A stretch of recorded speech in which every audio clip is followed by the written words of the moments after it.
സത്യത്തിൽ ഇപ്പൊ എന്റെ അടുത്ത് എനിക്കൊരു ഓപ്ഷൻ, ഞാനൊരു ടൂറിസ്റ്റ് ആയിട്ട് വേണമെങ്കിൽ സ്പേസിൽ പോകും. പോയിട്ട് വരും. പക്ഷെ ഞാൻ അവിടെ സ്ഥിരതാമസമാക്കാൻ എന്ത് ആക്കോ അങ്ങനെ ആക്കോ സ്ഥിരതാമസമാക്കാൻ ഒരു ഓപ്ഷൻ ഉണ്ടെങ്കിൽ നമ്മളുടെ ഇപ്പോഴുള്ള നിലവിലുള്ള പഠനങ്ങൾ അനുസരിച്ച് നമ്മളുടെ ജീവിതകാലത്ത് അറ്റ്ലീസ്റ്റ്, അതായത് നമ്മളിപ്പോ ഇനി കൂടി വന്നു കഴിഞ്ഞു കഴിഞ്ഞാല് നമ്മള് 60-70 കൊല്ലാണ് നമ്മൾ കൂടി ജീവിക്കാൻ പോണത് അല്ലെ. ഭയങ്കര മിറാക്കിൾ സംഭവിച്ചു കഴിഞ്ഞാൽ നമ്മൾ 3 പേരും മാക്സിമം ഒരു 70 കൊല്ലം കൂടി ആയിരിക്കും ജീവിച്ചിരിക്കുക അല്ലെ. ആ സമയത്ത് എന്തായാലും ഒരു ആസ്ട്രോയിഡ് ഹിറ്റ് ചെയ്യാനുള്ളതോ ഭൂമി നശിച്ചു മനുഷ്യരാശി മുഴുവൻ നശിച്ചു പോകാനുള്ള സാധ്യതയില്ല. പക്ഷെ നമ്മളോടൊപ്പം ജീവിച്ചിരിക്കുന്ന ആളുകളാണ് ഈ മാർസിലേക്ക് ആൾക്കാരെ കൊണ്ടുപോകാൻ വേണ്ടിയിട്ട് പ്രയത്നിക്കുന്നത്. എന്തുകൊണ്ടായിരിക്കും നിങ്ങൾ ചിന്തിച്ചിട്ടുണ്ട്? അതായത് നമ്മളുടെ കാലത്ത് എന്തായാലും നമുക്ക് ഭീഷണിയില്ല. അവരുടെ ലെഗസിക്ക് വേണ്ടിയിട്ടാണ്. അതായത് മനുഷ്യന്മാരുടെ എപ്പോഴുള്ള ഒരു ചിന്തയാണ്. അതായത് 2200 മനുഷ്യകുലം അങ്ങനെ തന്നെ അപ്രത്യക്ഷമാവുന്ന ഒരു പഠനം വന്നു നേരിക്കും. നമ്മളപ്പൊ ജീവിച്ചിരിക്കുന്നില്ല, പക്ഷെ മാനസികമായി നമുക്ക് വിഷമം തോന്നുന്നു. അവസാനത്തെ മനുഷ്യനും ഇവിടെ 2200 മരിക്കും എന്ന് പറഞ്ഞു കഴിഞ്ഞാൽ വിഷമിപ്പിക്കില്ല നമ്മള്. അതെ, ആ ചിന്തയാണ് മനുഷ്യന്മാരെ കൊണ്ട് ഇത് ചെയ്യിപ്പിക്കുന്നത്. നമ്മളന്ന് ജീവിച്ചിരിക്കാൻ സാധ്യതയില്ല. ഇപ്പൊ ജെഫ് ബെസോസ് അല്ലെങ്കിൽ എലോൺ മസ്ക് ഒന്നും ഈ 2200 വരെ ജീവിച്ചിരിക്കാൻ സാധ്യത ഭയങ്കര കുറവാണ്. പക്ഷെ അവര് അന്നത്തെ സമയത്ത് മനുഷ്യൻ ജീവിച്ചിരുന്നോട്ടെ എന്നുള്ളത് നമ്മളുടെ സെൽഫിഷ് ജീൻ എന്ന് പറഞ്ഞിട്ടുള്ള ഒരു സംഗതിയാണ് ഇവല്യൂഷനിൽ എല്ലാ ജീവികളെയും മുന്നോട്ട് കൊണ്ടുപോകുന്നത്. ആ സാധനമാണ് നമ്മളെ കൊണ്ട് അങ്ങനെ ചിന്തിപ്പിക്കുന്നത് എനിക്ക് തോന്നുന്നത്. Food for thought. അപ്പോ നമ്മൾ ടോപ്പിക് നമ്മളുടെ ടോപ്പിക് നാസിലേക്ക് നമ്മളെ ഇലോൺ മസ്കിനെ നാസിലേക്ക് എത്തിക്കാൻ പറ്റുമെന്നുള്ളതാണ്. അപ്പൊ ഒരുപക്ഷെ നാസയും സ്പേസ് എക്സും കൂടി കൊളാബറേറ്റ് ചെയ്താൽ ഈ പ്രോസസ് കുറച്ചുകൂടി ഫാസ്റ്റർ ആവില്ലേ? അത് ആക്ച്വലി നല്ലൊരു പോയിന്റ് ആണ്. കാരണം നാസ എന്ന് പറയുന്നത് US ഗവൺമെന്റിന്റെ ഒരു സ്ഥാപനമാണ് അല്ലെ. ഇലോൺ മസ്ക് ഇപ്പോ US ഗവൺമെന്റ് വളരെ അടുത്ത ബന്ധമാണ് പുലർത്തുന്നത്. ചില ആളുകൾ പറയുന്നത്, പ്രത്യേകിച്ച് ഡെമോക്രാറ്റ്സ് പറയുന്നത്, ഇലോൺ മസ്ക് ആണ് പ്രസിഡന്റ് എന്നൊക്കെയുള്ള രീതിയിൽ ട്രോൾ ചെയ്യണൊക്കെ. സോ എന്തായാലും അദ്ദേഹത്തിന് ഇപ്പൊ ഭയങ്കര ഒരു പവർഫുൾ പൊസിഷനിലാണ് US ഗവൺമെന്റ് ആളുള്ളത്. സോ ആൾക്ക് വേണമെങ്കിൽ ആൾക്ക് അനുകൂലമായിട്ടുള്ള രീതിയിൽ അഗ്രിമെന്റ്സ്, നാസയായിട്ട് അഗ്രിമെന്റ്സ് ഉണ്ടാക്കാം, പാർട്ട്ണർഷിപ്സ് ഉണ്ടാക്കാം, ഡീൽസ് ഉണ്ടാക്കാം. ഓക്കെ, ഇതിനൊന്നും പ്രശ്നമല്ല. പക്ഷെ ഇതിൽ നമ്മളിപ്പോൾ മനസ്സിലാക്കേണ്ട, എന്റെ അഭിപ്രായത്തിൽ മനസ്സിലാക്കേണ്ട ഒരു കാര്യം എന്താണെന്ന് വെച്ച് കഴിഞ്ഞാല്, ഇലോൺ മസ്കിന്റെ കയ്യിലുള്ളത് സ്പേസ് എക്സ് എന്ന് പറയുന്ന ഫാൽക്കൺ റോക്കറ്റ്സ്. ഓക്കെ, വളരെ അഡ്വാൻസ്ഡ് ആണ്. അഡ്വാൻസ്ഡ് എന്ന് മാത്രമല്ല ഭയങ്കര എഫിഷ്യന്റ് ആണ്, റീയൂസബിൾ ആണ്. ഡിഫറൻസ് ഉള്ളത് ഇലോൺ മസ്ക് ഡിഫറെന്റ് ആയിട്ട് എന്ത് ചെയ്തു ചോദിച്ചിട്ടുണ്ടെങ്കിൽ ഇതാണ് കാരണം നമ്മൾ എന്തൊക്കെ പറഞ്ഞു കഴിഞ്ഞാലും ശരി, ഓക്കെ ഫൈൻ, തിയറി അവിടെ ഉണ്ടായിരുന്നു. പക്ഷെ അത് പ്രാക്ടിക്കലി ചെയ്യാൻ ആ ബൂസ്റ്റേഴ്സിനെ തിരിച്ചു കൊണ്ടുവരാൻ ഇലോൺ മസ്ക് എല്ലാം ചെയ്തുള്ളൂ, വേറെ ആരും ചെയ്തില്ലല്ലോ, ഒരു സ്പേസ് ഏജൻസിയും ചെയ്തില്ലല്ലോ. ഇപ്പോ നമ്മളെ ഇന്ത്യൻ ഇസ്രോ ഈ കാര്യത്തിലെല്ലാം ഭയങ്കര എഫിഷ്യന്റ് ആണ്. നമുക്ക് നല്ല സക്സസ് റേറ്റ് ആണ് ലോഞ്ച് ചെയ്യണതില്. ഭയങ്കര എഫിഷ്യന്റ് ആണ് നമ്മുടെ ഇത്. അപ്പൊ നമുക്കും എനിക്ക് തോന്നുന്നത് അത് ചെയ്യാവുന്ന കാര്യമുള്ളൂ. ഇന്ത്യൻ ഇസ്രോക്ക് നമുക്ക് എന്തായാലും ചെയ്യാൻ പറ്റും. കാരണം നമ്മുടെ technical skills is really good. നമ്മൾ അത്രയധികം സ്പെൻഡ് ചെയ്യാണ്ടാണ്. അതെ, എനിക്ക് ആ മീം ഏതാന്ന് ഓർമ്മയില്ല. അവതാറിന്റെ ബഡ്ജറ്റിന് ചന്ദ്രയാന് ഉണ്ടാക്കിയെന്ന് അങ്ങനെ പറഞ്ഞിട്ടൊരു മീം ഉണ്ടായി. ശരിയാണ്.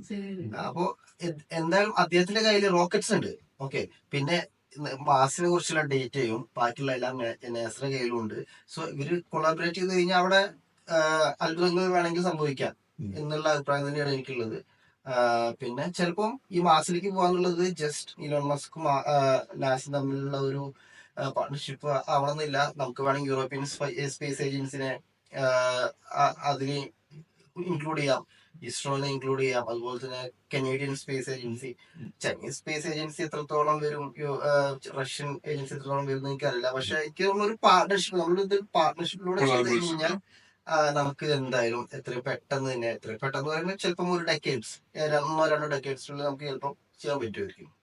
ഈ ലോകത്തിലെ പൊളിറ്റിക്കൽ സിനാരിയോയില് ഇപ്പൊ ഉണ്ടായിട്ടുള്ള മാറ്റം എങ്ങനെ, അല്ലെങ്കിൽ ലോകത്തുള്ള മനുഷ്യന്മാർക്ക് എങ്ങനെ ബാധിച്ചാലും സ്പേസ് എക്സ് ഇതുപോലെ തന്നെ നല്ല പുരോഗതി പ്രാപിക്കുന്നുള്ള കാര്യത്തിൽ ഉറപ്പാണ്.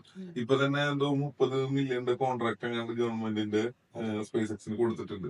നമ്മളെ നമ്മൾ ഇന്നലെ കണ്ട ഓവൽ ഓഫീസിലെ അതില് ആൾക്കാർ പ്രസ് ചോദിക്കുന്നുണ്ട് അവരുടെ അടുത്ത് അതിലെ കോൺഫ്ലിക്ട് ഓഫ് ഇൻട്രസ്റ്റിനെ കുറിച്ച് എലൻ മസ്കിനോട് ചോദിക്കുന്നുണ്ടായിരുന്നു. അപ്പൊ ഞാൻ പറഞ്ഞു വന്നതെന്ന് വെച്ച് കഴിഞ്ഞാല് ഒരുപാട് ഫണ്ടിങ് ഒക്കെ ഇയാള് അവിടെ കീ പൊസിഷനിൽ ഇരിക്കുന്ന കാരണം ഗവൺമെന്റിന്റെ ഒക്കെ ഫണ്ടിങ് എടുക്കാൻ പറ്റും. നാസേനായിട്ടുള്ള കൊളാബറേഷൻ ഒക്കെ ഈസി ആയിരിക്കും.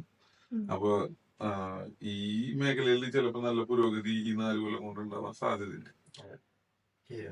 പിന്നെ എനിക്ക് തോന്നുന്നത് ഇപ്പൊ രാജ് നേരത്തെ പറഞ്ഞിട്ടുണ്ടായിരുന്നു അതിൽ മെയിൻ ഡിസഡ്വാൻറ്റേജ് എന്താന്ന് വെച്ച് കഴിഞ്ഞാല് ഇപ്പൊ മനുഷ്യൻ ഭൂമിയുടെ പുറത്ത് പോയി കഴിഞ്ഞാൽ അവിടെ ഗ്രാവിറ്റി ഇല്ല.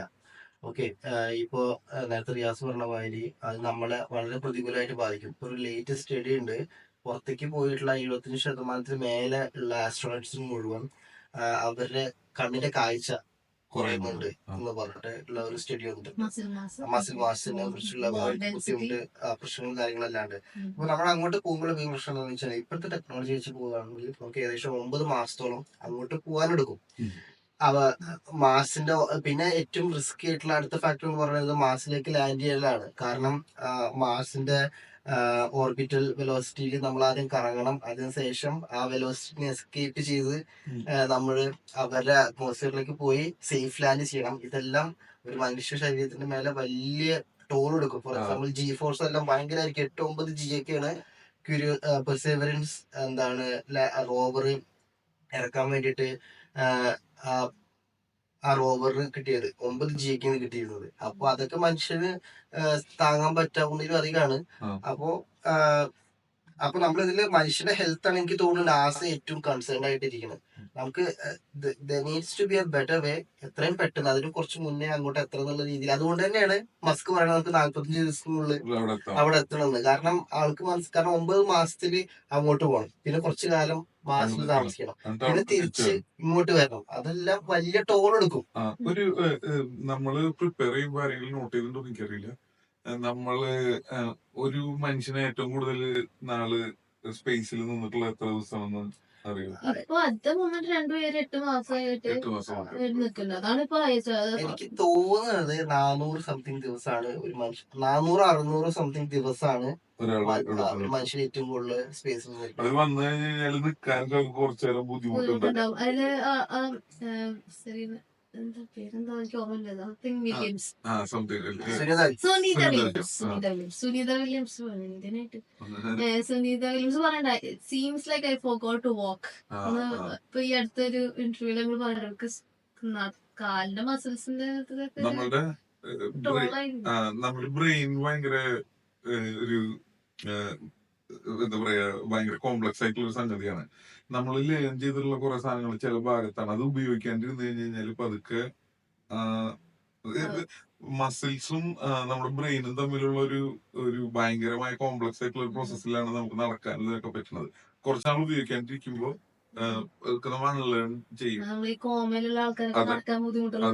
നമ്മളുടെ സിനിമയിൽ കാണിക്കുന്ന ഒരു സംഗതിയില്ലേ, ബ്ലൈൻഡ് ആയിട്ടുള്ള ആൾക്കാരുടെ കണ്ണ് മാറ്റിയതിന് ശേഷം ഇത് ഊരിനോടുകൂടി അവര് പെട്ടെന്ന് തന്നെ എല്ലാ സാധനം കാണുന്നത് പോലെ, അങ്ങനെ ഒരിക്കലും സംഭവിക്കില്ല എന്ന് പറയുന്നത്. അവർക്ക് കുറെ നാള് എടുക്കും. അതായത് ഈ കണ്ണ് മാത്രമായിരിക്കില്ല, ബ്രെയിനിൽ ഇതിന്റെ റിസപ്റ്റേഴ്സും ഓൾറെഡി വർക്ക് ചെയ്യാണ്ട് ഇതിന് എന്താണ് എങ്ങനെയാണ് പ്രോസസ് ചെയ്യേണ്ടതെന്നുള്ളത് അവർ മറന്നിരിക്കും. കാരണം അപ്പൊ തന്നെ കാണില്ല, കുറെ സമയം എടുത്തിട്ടാണ് അവർക്ക് കാര്യങ്ങളൊക്കെ മനസ്സിലാവുക. അതെ അതെ അതെ. അപ്പൊ അതുപോലെ നടക്കാനും കുറെ ബുദ്ധിമുട്ട് ഉണ്ടാവാൻ സാധ്യത. ഇപ്പൊ നമ്മളുടെ ഞാനിപ്പോ ഈ ഡേയ്സിന്റെ കാര്യം പറഞ്ഞല്ലോ, നമ്മളിപ്പോ 9 months 45 days എന്നൊക്കെ അല്ലേ. ഇപ്പോ അറ്റ് മൊമെന്റ് നമ്മളുടെ ഈ റോക്കറ്റിന്റെ ട്രസ്റ്റ് ക്രിയേറ്റ് ചെയ്യുന്നത് കെമിക്കൽ പ്രൊപ്പൽഷൻ എന്ന് പറഞ്ഞിട്ടൊരു സംഭവമാണ്. അതെന്ന് വെച്ചാൽ ഫ്യൂവല് 100% ഓക്സിജൻ ഇൻജെക്ട് ചെയ്തിട്ട് ആ ഹീറ്റിൽ ജനറേറ്റ് ചെയ്തിട്ടുള്ള ട്രസ്റ്റ് ആണ് ക്രിയേറ്റ് ചെയ്യണത്. ഈ ട്രസ്റ്റ് വെച്ചിട്ട് നമുക്ക് ഏകദേശം മൂണിനെക്കാട്ടിലും എത്രയോ മടങ്ങുണ്ട്. മൂണായി about 427,000 kilometers അവേ ഉള്ളൂ. മാസ് എന്ന് പറയുന്നത് 69 million kilometers ഒക്കെ, ഏതോ ഒരു ലീഗിലാണ് കിടക്കുന്നത്. ഈ കെമിക്കൽ പ്രൊപ്പൽഷനും വെച്ചിട്ട് പോവാണെങ്കിലാണ് ഈ 9 months പറയുന്നത്. കെമിക്കൽ പ്രൊപ്പൽഷൻ വെച്ച് നോക്കണ്ട, ഇലോൺ മസ്കിന്റെ പ്ലാൻ വെച്ചിട്ട് ഇപ്പൊ ഈ പറഞ്ഞ ഈ പ്രശ്നങ്ങളൊക്കെ ഉണ്ടാവും. ആൾക്കാർക്ക് ആസ്ട്രോണട്സിന് താങ്ങാൻ പറ്റാത്ത പ്രോബ്ലംസ്, ഹെൽത്ത് പ്രോബ്ലംസ്, ആ പ്രശ്നങ്ങളെല്ലാം ഉണ്ടാവും. അതുകൊണ്ടാണ് ഈ 45 days എന്ന് പറയുന്നത് തന്നെ. അപ്പൊ ഇപ്പോ ടെക്നോളജി വെച്ച് നോക്കാന്ന് വെച്ചാൽ കെമിക്കൽ പ്രൊപ്പൽഷൻ ആണ് ഉള്ളത്. ഉം. ഇനിയുള്ളത് വരുന്നത് ന്യൂക്ലിയർ പ്രൊപ്പൽഷൻ എന്ന് പറഞ്ഞ സാധനമാണ്. അത് യുറേനിയം 235 വെച്ച് അന്ന് ജനറേറ്റ് ചെയ്യുന്ന ഹീറ്റ് വെച്ചിട്ട് അത് ഭയങ്കര ഹൈലി എഫിഷ്യന്റ് ആണ്, ആ. ഭയങ്കര കുറച്ചുകൂടി കുറച്ചുകൂടി powerful ആണ്. പവർഫുൾ ആണ്. ഉം. അത് നാസ കുറച്ച് ടെസ്റ്റിംഗ് ഒക്കെ ചെറിയ രീതിയിൽ നടത്തിയിട്ടുണ്ട്, പക്ഷെ ഇതൊരു ഓർബിറ്റിലേക്ക് സെൻഡ് ചെയ്തിട്ടില്ല. എനിക്ക് തോന്നുന്നു ഈ വർഷം അടുത്ത വർഷം 26 അവര് ഇത് ഒഫീഷ്യൽ ട്രൈ ഉണ്ട് തോന്നുന്നു. 26 ന്യൂക്ലിയർ പ്രൊപ്പൽഷൻ ഓർബിറ്റിലേക്ക് സെൻഡ് ആ. സ്പേസ് എക്സ് 2026 എന്തോ അനൗൺസ് ചെയ്തിട്ടില്ലേ ഈ മാർഷായിട്ട് ബന്ധപ്പെട്ടിട്ട്? എന്തോ മിഷനിലെ എന്തോ മിഷൻ അനൗൺസ് ചെയ്തിട്ടുണ്ട്. ഈ ന്യൂക്ലിയർ പ്രൊപ്പൽഷൻ എന്നൊക്കെ പറഞ്ഞിട്ടുണ്ടെങ്കിൽ നാസയുടെ ഡെക്കേഡ്സ് ആയിട്ടുള്ള റിസർച്ച് ആണ് ന്യൂക്ലിയർ പ്രൊപ്പൽഷൻ എന്ന് പറഞ്ഞിട്ടുണ്ടെങ്കിൽ. അപ്പോ ഡെഫിനറ്റ്ലി ഇനിയിപ്പോ ഇലോൺ മസ്ക് ഇപ്പൊ ഡെക്കേഡ് ആയാലും ഡെഫിനറ്റ്ലി ഈ മാർസ് എന്ന് പറഞ്ഞ സാധനത്തില് നാസയുടെ ഒക്കെ ഒരു ഹെൽപ്പ് ഇല്ലാണ്ട്, കൊളാബറേഷൻ ഇല്ലാണ്ട് ഈ 45 ഡേയ്സ് എന്നുള്ള സ്കീം അതാണ് നമ്മൾ ഈ പോസ്റ്റ് ടെക്നോളജി, നമ്മൾ റോക്കറ്റ്സിൽ ഉപയോഗിക്കുന്ന ഫ്യൂൽ, അതുപോലെ ഈ റോക്കറ്റ്സിൽ ഉപയോഗിക്കുന്ന എഞ്ചിൻ, ഇപ്പോൾ ഉള്ള കറണ്ട് ടെക്നോളജി അത് കുറച്ച് ബുദ്ധിമുട്ടാണ്. അത് വെച്ചിട്ടാണ് നമ്മൾ പറയുന്നത് 9 മാസം. ഓക്കെ, ഇപ്പൊ ഈ ന്യൂക്ലിയർ എനർജി വെച്ചിട്ടുള്ള ഈ എൻജിൻസ് എല്ലാം വെച്ച് കഴിഞ്ഞാൽ അതിന്റെ ഡേറ്റ് ഒന്നും നമ്മുടെ കയ്യിൽ ഇല്ലാത്ത തോന്നുന്നു, പക്ഷെ കുറച്ചുകൂടി ഫാസ്റ്റ് ആണെന്ന് തോന്നുന്നു. ബട്ട് എനിക്ക് തോന്നുന്നു ഇലോൺ മസ്ക് 45 ഡേയ്സ് എന്നൊക്കെ പറയുമ്പോൾ may be he know something like NASA work ചെയ്യണ ആ ടെക്നോളജികളെ കുറിച്ചിട്ടോ അല്ലെങ്കിൽ സ്പേസ് എക്സ് തന്നെ ചിലപ്പം അതിൽ വർക്ക് ചെയ്യുന്നുണ്ടാവുമായിരിക്കും. അപ്പോ അത്രയും പവർഫുൾ ആയിട്ടുള്ള എഞ്ചിൻസ് ഓൾറെഡി വർക്ക് അവരവിടെ ഡെവലപ്പ് ചെയ്യുന്നുണ്ടായിരിക്കും. അതുകൊണ്ടായിരിക്കും അദ്ദേഹം 45 ഡേയ്സ് എന്ന് പറഞ്ഞിട്ടുള്ളത്. അപ്പൊ 45 ഡേയ്സ് ആണെങ്കിൽ അത് അഗൈൻ വലിയൊരു ലീപ്പാണ്. നമുക്ക് കുറെ കാര്യങ്ങളെല്ലാം കുറച്ചുകൂടി പെട്ടെന്ന് ചെയ്യാൻ പറ്റും. പിന്നെ എനിക്ക് തോന്നുന്നു ഇപ്പോ ഇനിയിപ്പോ വരുന്ന നാസയുടെ മിഷൻ എന്ന് പറയുന്നത് ഇപ്പോ ഓൾമോസ്റ്റ് എല്ലാ രാജ്യങ്ങളും കോൺസെൻട്രേറ്റ് ചെയ്തിരിക്കുന്ന സത്യം, നമ്മൾ മാസിനെ കുറിച്ച് പറയുമ്പോഴും എനിക്ക് തോന്നുന്നത് ഓൾമോസ്റ്റ് എല്ലാ സ്പേസ് ഏജൻസികളും കോൺസെൻട്രേറ്റ് ചെയ്യുന്നത് മൂണിനെയാണ്. ഇപ്പോ ഇന്ത്യൻ ഇസ്രോ ആയിരുന്നാലും ശരി, ചൈനീസ് ആയിരുന്നാലും ശരി, നാസ ആയിരുന്നാലും ശരി, മൂന്നിനെ കോൺസെൻട്രേറ്റ് ചെയ്യുന്നുണ്ട്. ഇപ്പോ 2026 അതോ ഈ വർഷമായിട്ട് നാസ മൂണിലേക്ക് ഒരു മാൻഡ് മിഷൻ പറഞ്ഞേക്കുന്നുണ്ട്. ബട്ട് ലാൻഡ് ചെയ്യണില്ല. മൂണിലേക്ക് 3-4 പേര് മൂണിനെ ചുറ്റി തിരിച്ചു വരും. അപ്പൊ കുറച്ച് ഫോട്ടോസും വീഡിയോസും എല്ലാം എടുക്കാൻ വേണ്ടിട്ട്, അതായത് അവരുടെ അടുത്ത ലക്ഷ്യം എന്ന് പറഞ്ഞാൽ മൂണിന് മനുഷ്യനെ വീണ്ടും ലാൻഡ് ചെയ്യിക്കുക എന്നുള്ളതാണ്. അപ്പൊ അതോടെ കുറെ കോൺസ്പിറസി തിയറീസ് കുറച്ച് കുറഞ്ഞു കിട്ടുമെന്ന് തോന്നുന്നു മൂൺ ലാൻഡിങ്. പക്ഷെ അതവിടെ എപ്പോഴും നിൽക്കും. പക്ഷെ നമ്മള് അത് ഒരു എപ്പിസോഡായിട്ട് നമുക്ക് അതായിരിക്കും ബെറ്റർ. അപ്പോ ആ ഒരു മിഷൻ നടക്കുന്നുണ്ട് മൂണിന്റെ സർഫേസ്. എനിക്ക് തോന്നുന്നു എവിടെയാണോ ഇവർ ലാൻഡ് ചെയ്യാൻ ശ്രമിക്കുന്നത് ആ ഏരിയനെ ഒന്ന് ഇൻവെസ്റ്റിഗേറ്റ് ചെയ്ത് തിരിച്ച് 4 ദിവസമേ ഉള്ളൂ ഈ പരിപാടി. ലോഞ്ച് ചെയ്ത് 4-ാം ദിവസം ഇവര് ആസ്ട്രോണോട്സ് തിരിച്ച് ഭൂമിയിലേക്ക് തന്നെ തിരിച്ചെത്തുന്ന പരിപാടിയാണ്. അത് ആർട്ടിമിസ് 2 അങ്ങനത്തെ തോന്നുന്നു. അതിന്റെ 3 ആണെന്ന് തോന്നുന്നു. അഗൈൻ മൂണിലേക്ക് തന്നെയാണ് റോവേഴ്സിനെ പറഞ്ഞു വിടുന്നത്. പക്ഷെ അതിന്റെ ഇതെന്താന്ന് വെച്ച് കഴിഞ്ഞാൽ മൂണിൽ നിന്ന് മാർസിനെ കൂടുതൽ പഠിച്ചിട്ട് നമുക്ക് മാർസിലേക്ക് എങ്ങനെ മനുഷ്യനെത്തിക്കാം എന്നുള്ളതിന്റെ ഒരു ഭാഗം കൂടിയിട്ടാണ് അവര് ആർട്ടിമിസ് പ്രൊജക്ട് ഇപ്പോൾ ചെയ്തുകൊണ്ടിരിക്കുന്നത്. അപ്പോൾ എനിക്ക് തോന്നുന്നു അതിൽ നിന്ന് നമുക്ക് കൂടുതൽ ഡേറ്റ കിട്ടും തോന്നുന്നു. നമുക്ക് നമ്മുടെ അൾട്ടിമേറ്റ് ലക്ഷ്യം ഇപ്പോ അറ്റ് ദ മൊമെന്റ് മാർസിലേക്ക് മനുഷ്യനെത്തിക്കുക എന്നുള്ളതിലേക്ക് കുറച്ചുകൂടി ഭയങ്കര ഒപ്റ്റിമിസ്റ്റിക് അല്ലാത്തൊരു കാര്യം ഇപ്പൊ ഞാൻ പറയുന്നത് 1970s നമ്മളുടെ ഫസ്റ്റ് ലൂണാർ മിഷൻ അല്ലെ. ഇത്രയും കാലം ഇപ്പൊ 2025 ആയില്ലേ, ഇപ്പോഴും മൂണിലേക്ക് പോകുന്നത് തന്നെ ഒരു ചാലഞ്ചിങ് ആയിട്ടുള്ള ഒരു മിഷനാണ്. ഇപ്പോഴും നോട്ട് ഈസി. ഇപ്പോഴും മൂണിലേക്ക് റോക്കറ്റ് പോയി അവിടെ പോയി ലാൻഡ് ചെയ്യാന്ന് പറഞ്ഞിട്ടുണ്ടെങ്കിൽ ഇപ്പൊ അതിന് വരും അതൊന്നും ചെയ്യും. അതൊരു ഇപ്പോഴും നടക്കുന്ന ഒരു കാര്യമൊന്നുമല്ലല്ലോ. അത് അന്നത്തെ സമയത്ത് തന്നെ ഭയങ്കര എക്സ്പെൻസീവ് ആണ്. അന്ന് കോൾഡ് വാറിന്റെ ഭാഗമായിട്ട് USSRും US തമ്മില് അതായത് സ്പേസിൽ ആരാണ് അഡ്വാൻസ്ഡ് എന്ന് കാണിക്കാൻ വേണ്ടി നടന്നിരുന്നതിന്റെ ഭാഗമായിട്ടാണ് അന്ന് അയച്ചിരുന്നത്. പിന്നീട് വീണ്ടും ഇത് അയക്കുന്നോണ്ട് പ്രത്യേകിച്ച് ഗുണങ്ങളൊന്നുമില്ല. ജീവനില്ലാത്ത ആളുകൾ അയക്കുന്നതാണ്, സാധനങ്ങൾ അയക്കുന്നതാണ് ചെലവ് കുറവ്. അപ്പൊ അതുകൊണ്ടാണ് അവരധികം പിന്നീട് അതിന് ട്രൈ ചെയ്യുന്നത്. ഇപ്പൊ വീണ്ടും ഇപ്പൊ അന്നത്തെ ടെക്നോളജി അല്ലല്ലോ സൈൻ അപ്പ് ചെയ്യാറുള്ളത്. ഇനിയിപ്പോ എനിക്ക് അറിയേണ്ടതെന്ന് വെച്ചിട്ടുണ്ടെങ്കിൽ ഈ മാസ് മിഷൻ എന്ന് പറഞ്ഞ ഇതിന്റെ റിസ്ക് ഒക്കെ എല്ലാവർക്കും അറിയാലോ അല്ലെ. ഇതിന്റെ ബുദ്ധിമുട്ടുകൾ ഇലോൺ മസ്ക് തന്നെ പറയുന്നുണ്ട്, lot of people will die. Might അല്ല, will die. But it's going to be an adventurous fun trip എന്നാണ് പറയുന്നത്. എന്നാണ് ഇലോൺ മസ്ക് പറയുന്നത്.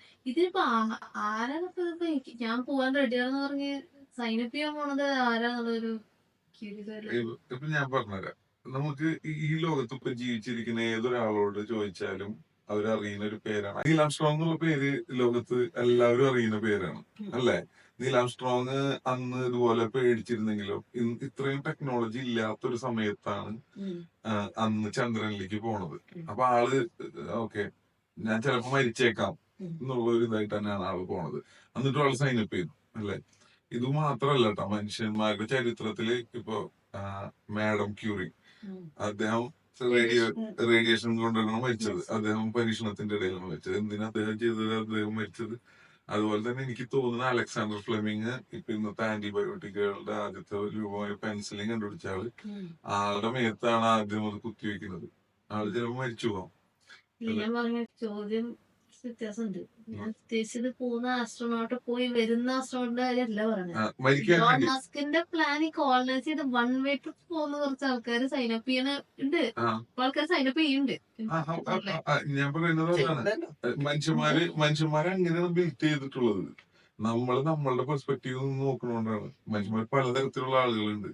ഇപ്പൊ ഒരു കോമ്പാക്ട് മിഷനിൽ ആദ്യം ഒരു സ്ഥലത്തേക്ക് കിടക്കുന്ന ആളെ എങ്ങനെ പോണെന്ന് ഞാൻ എപ്പോഴും ആലോചിക്കാറുണ്ട്. എന്തായാലും നഗത്തേക്ക് വെടികൊള്ളുന്നുള്ള ഇതിലേക്ക് ആള് പോണത്. അപ്പൊ അതുപോലെ ആയിരിക്കും ആളുകൾ. ആളുടെ അഭിപ്രായം എന്താണ്? ഞാൻ പോയ പിന്നെ യുണൈറ്റഡിന്റെ കളി ആളുകൾ ഞാന് എന്താ പറയാ, എല്ലായിടത്തൊരു അപകടം ഉണ്ടെന്ന് പറഞ്ഞു കഴിഞ്ഞാൽ ഞാൻ അതിലെ പോവാത്ര വെച്ചിട്ടുണ്ടാവും. പോണ ആൾക്ക് വേണ്ടി ഞാൻ പ്രവർത്തിക്കും. അങ്ങനല്ല, അപ്പൊ അഡ്വഞ്ചർ ചെയ്യണപ്പോ റിയാസ് പറഞ്ഞ മാതിരി അഡ്വഞ്ചർ ചെയ്യുന്ന എത്ര ആളുകളുണ്ട്. സോ അതിനൊന്നും ആൾക്കാർക്ക് കിട്ടാൻ ബുദ്ധിമുട്ടുണ്ടാവില്ല. പക്ഷെ ഇതിന്റെ ഒരു സംഭവം എന്താന്ന് വെച്ച് കഴിഞ്ഞാല്, ഇപ്പൊ നാസ ആയിരുന്നാലും ശരി, ഇലോൺ മസ്കിന്റെ ഏത് സ്പേസ് ഏജൻസി ആയിരുന്നാലും ശരി, ഇവരുടെ രണ്ട് മെയിൻ കണ്ടീഷൻസ് ആണ്. ഒന്ന് ടെക്നിക്കലി സൗണ്ട് ആയിരിക്കണം. ഈ പോണ ആസ്ട്രോനോട്ട് ആയിരുന്നാലും ശരി, ആരും ടെക്നിക്കലി സൗണ്ട് ആയിരിക്കണം. ഓക്കെ, അവിടെ പ്രശ്നങ്ങൾ ഉണ്ടായി കഴിഞ്ഞാൽ എന്ത് ചെയ്യണം? ആ മാർഷൽ എന്ന് പറഞ്ഞ മൂവിയില് നമ്മുടെ നായകൻ ടെക്നിക്കലി ഭയങ്കര സൗണ്ട് ആണ്. അവിടെ പ്രശ്നം ഉണ്ടാകുമ്പോഴേക്കും അവിടെ തന്നെ സൊല്യൂഷൻ ടെക്നിക്കലി സൗണ്ട് ആയിരിക്കണം ഈ പോകുന്ന ഒരാള്. അതുപോലെ തന്നെ ഹെൽത്തി ആയിരിക്കണം, എക്സ്ട്രീംലി ഹെൽത്തി ആയിരിക്കണം. ഓക്കെ, അപ്പൊ ഈ രണ്ട് കോമ്പിനേഷനുള്ള ആളുകളെ കിട്ടണം. അത് കിട്ടുന്നതിലൊന്നും ബുദ്ധിമുട്ടുണ്ടാവും എനിക്ക് തോന്നുന്നില്ല. കാരണം ആളവിടെ ഇങ്ങനെ ചിന്തിക്കാൻ നമുക്ക്, ആളവിടെ മരിച്ചു കഴിഞ്ഞാലും ശരി, തിരിച്ചു വന്നാലും ശരി, ഹിസ്റ്ററിയാണ്. ഹിസ്റ്ററി കാരണം അത് കുറെ നൂറ്റാണ്ടുകൾ ആളുടെ പേര് നമ്മുടെ ചരിത്രത്തിൽ തങ്കലിപികളിൽ അദ്ദേഹത്തിന്റെ പേര് എഴുതപ്പെടും. സോ അത് ആഗ്രഹിക്കുന്ന എത്ര പേരുണ്ടാവും? അല്ല, എല്ലാ മനുഷ്യരുടെയും വലിയൊരു കൺസേൺ ആണത്. അതായത് നമ്മള് മരിച്ചതിന് ശേഷം നമ്മളുടെ പാദമുദ്ര ഈ ലോകത്ത് അവശേഷിപ്പിക്കാണ്ടാണ് നമ്മൾ മരിക്കുക എന്ന് പറയുന്നത് നമുക്ക് ഭയങ്കര വിഷമമാണ്. നമ്മുടെ പേര് തട്ടിപ്പോയി കഴിഞ്ഞാൽ ഒരു മനുഷ്യനുള്ള ജനറേഷൻ വരെ അറിയും. അത് കഴിഞ്ഞ് ഇതിപ്പോ ആരാന്നുള്ള ഗുഡ് പോയിന്റ് ആണ്. ഞാൻ എന്റെ ഒപ്പീനിയൻ വെച്ചാൽ ഞാൻ ടൂറിസ്റ്റ് ആയിട്ട് പോയി, അതായത് സേഫ് ആണ് എനിക്ക് ഉറപ്പുണ്ടെങ്കിൽ ടൂറിസം പോലെ പോയി വന്ന് കണ്ട് വരാനുള്ള അതാണ് അടുത്ത ഒരു മേഖല എന്ന് തോന്നുന്നു, സ്പേസ് ടൂറിസം. അത് ഇനി ഭൂമിയാണെന്നാണ് പോകുന്നത്. ഇപ്പൊ ഇലോൺ മസ്ക് തന്നെ ഒരു ആഴ്ചയില് 2 റോക്കറ്റ്സ് ഉണ്ടാക്കും എന്നുള്ള ഒരു അവസ്ഥയ്ക്കാണ് പോയിക്കൊണ്ടിരിക്കുന്നത്. ആഴ്ചയല്ല, ആള് വീഡിയോയിലാണ് പറഞ്ഞത് 3 ദിവസത്തിലെ ആള് ഓരോ റോക്കറ്റ് അയക്കാനുള്ള ആള് ഇപ്പത്തെ ടെക്സസിലെ ഒരാഴ്ചയിലുണ്ടോ? ഏകദേശം ഒരാഴ്ചയില് 2 റോക്കറ്റ്സ് ഉണ്ടാക്കുന്ന രീതിയിലാണ് ആളിപ്പോ ചെയ്യണത്. ഓക്കെ, അപ്പൊ പക്ഷെ ആള് അത് കുറച്ചുകൂടി എഫിഷ്യന്റ് ആക്കാനാണ് നോക്കുന്നത്.